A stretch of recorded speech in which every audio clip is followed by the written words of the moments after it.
All right, I will say good morning. Good morning. My apologies, having some technical difficulties. Not exactly sure what's going on here today, but we will leave it. All right, so we're continuing in Meretz Hashem this morning in Shaar Habitachon. So again, in the Hebrew version, we are continuing on page 27. Umehen menuchas umehen. So let's remember again, we are continuing in our journey to highlight the incredible benefits of emunah. Charazim, you don't hear me? I just don't know what to do here.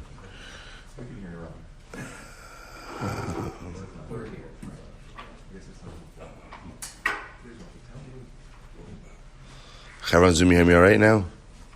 Okay. All right. So I say the Mechaber says as follows: and an additional benefit that we find when it comes to emunah. Menuchas hanefesh v'haguf min ha'maisim hakashim v'amalachos hamiyagos es hagufos. So remember again, we're spending a significant amount of time really focusing on the impact of emunah, especially vis-a-vis parnasa, and how without bitachon in Hashem, without a sense of safety and security from HaKadosh Baruch Hu, a person feels like they have to control their entire emunah, their entire parnasa, that everything again is dependent on their personal efforts, and of course this creates a certain sense of urgency, a certain sense of intensity, and again, as we've seen from the Mechaber, will often cause a person to go to extreme lengths in order to go ahead and provide for themselves. Conversely, when a person has bitachon in HaKadosh Baruch Hu, a person realizes, of course I have to put in ishtadlus, of course I have to put in effort. But remember again, as we spoke about yesterday, the moment that effort comes at the expense of my ruchnius, of my spiritual development, means that I'm doing something too much. So therefore, again, here the Mechaber is talking about the idea that sometimes people engage in very difficult, arduous types of work with the expectation that if I do this type of more extreme work, I'll make more money, I'll make more parnasa. And the truth is, when a person has bitachon in HaKadosh Baruch Hu, a person realizes, no, my avoda is to put in effort. My avoda is to work hard. But I don't have to go to extremes in order to be able to go and earn my parnasa.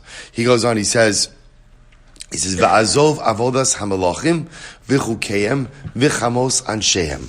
Furthermore, again, what ends up happening is a person says, this is actually very interesting. Sometimes a person thinks that they should work in politics. Why should I work in politics? Because there's money. Right, there's money, right? The closer I am to the government, right, the closer I am to the king. So ultimately, the more money there is to be made. The problem, of course, is working in government is a very dangerous thing. Why? Because ultimately, again, the tides could turn against you very quickly. You run the risk, again, from the Mechaber's perspective over here, of having your assets seized. So a person has bitachon and HaKadosh Baruch Hu once again realizes that I don't need to go to these types of extremes in order to be able to secure and to provide for my family's parnasa. Furthermore, V'avoteach b'Hashem hu tovea mesibos hataref mashiyesh bo biyoser menucha legufo. This is very interesting what I'll say. So ultimately, again, he says furthermore, a person who has bitachon HaKadosh Baruch Hu, when choosing a parnasa, will go ahead and choose something that affords him a proper lifestyle. Menucha legufo literally means physical rest. The idea is that a person won't choose something that is ridiculously taxing. He goes on, he says, V'shem tovlo, and ultimately a profession which ultimately has a good reputation associated with it.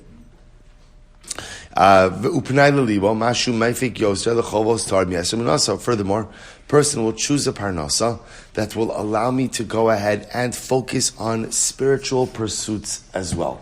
My job will not become the totality of who I am and what I am to the exclusion of my ruchnius.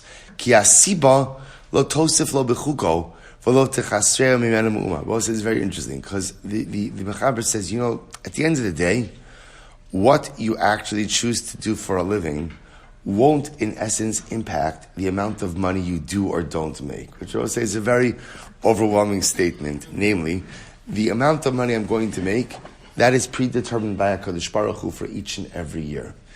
as long as I put in effort, I'll actualize that money. So whether I make it through this profession or that profession, ultimately that money will come. But the amount that a person earns is determined by Hashem.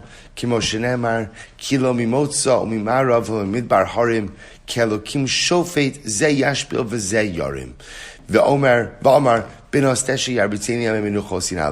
so I'll say an incredibly profound idea. So you have the Mechaber over here really explain. I will say, and sometimes it's difficult to wrap our head around some of these kind of concepts, because this idea, I will say that what the Mechaber just said, that no matter which parnasa I choose, I'm going to make the same amount of money, is hard to wrap your head around, right? And it's also hard to wrap your head around this idea that you put in in other words, we're always conditioned to think, work harder, make more.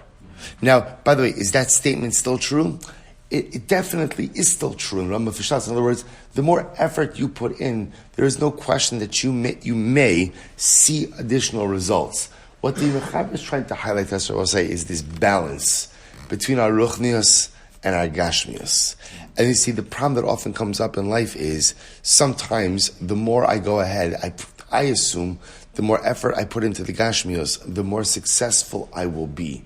And all the Mechaber is trying to sensitize us to is the moment that the pursuit of parnasa comes at the expense of one's spirituality is the moment that everything kind of begins to fall apart. So that's what he's trying to sensitize us to here a little bit. So we'll say, let's go weiter. He says, Umehen miut tsar nafsho b'mischaro im tisakiv etzlo o pragmatia. So we'll say again, it's not, I just want to point out, it's not by accident that he's spending all of this time focusing on parnasa. It's because parnasa and its interplay with our belief in Hashem is a major piece of our spiritual struggle, right? How much is Cheshbach going to give me? How much effort do I have to put in versus how much is God going to do? Thank you. So that is why he's focusing on this so much. He says, Umehen. Furthermore, miut tsar nafsho b'mischaro im tisakiv etzlo pragmatia. So I'll say, listen to this. Furthermore, if person has bitachon Hashem, so we'll say he's talking about, let's say, someone who has a business with inventory. So what'll end up happening? What's the worst thing if you have run a business with inventory? I don't know, but I would venture to say, according to the Mechaber, right, too much inventory left over. Right? I have all this inventory left over. So what happens? So he says that if a person has bitachon in HaKadosh Baruch Hu, if there's too much left, if there's more than usual inventory left over, he's not going to be upset. Oim lo yuchal ligbos chovo, or if for argument's sake, again, I'm not able to collect on certain accounts receivable. Oh, imifka'eu choli begufo, or again, I get sick and I'm not able to make it into work for certain days. These things won't upset me. Why? Because at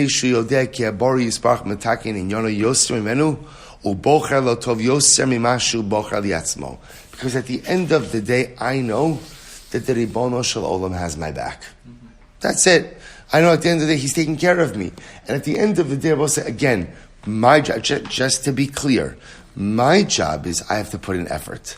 Because we're not going to realize any level of success in anything in this world without effort. Be it ruchnius or gashmius. No effort, no success. That being said, thank you, Jimmy, thank you. That being said, at the end of the day, ultimate success is determined by the Ribono Shel Olam.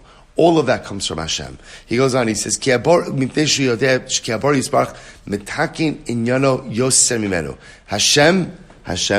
is the one who remedies the situations of life much more than me. And Hashem chooses good for me more than I could ever choose for myself.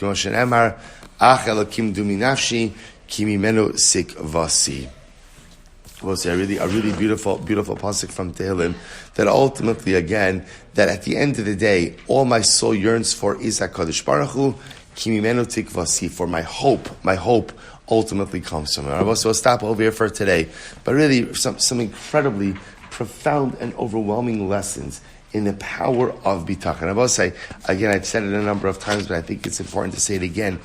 the overarching theme is, let's say, you know what makes emunah so enticing? Because what does emunah give you more than anything? Menuchas hanefesh. Menuchas hanefesh. That sense of inner quietude. That idea of, say, if we could actually come to this level of belief that HaKadosh Baruch Hu is control. God has it under control. God has it covered. If I believe that, recognizing that I have the great schos to partner with HaKadosh Baruch Hu, right? I'm the synergistic partner with God. But ultimately, He has it under control. That leads to such a sense of life tranquility. Maybe Zocha Mer Hashem.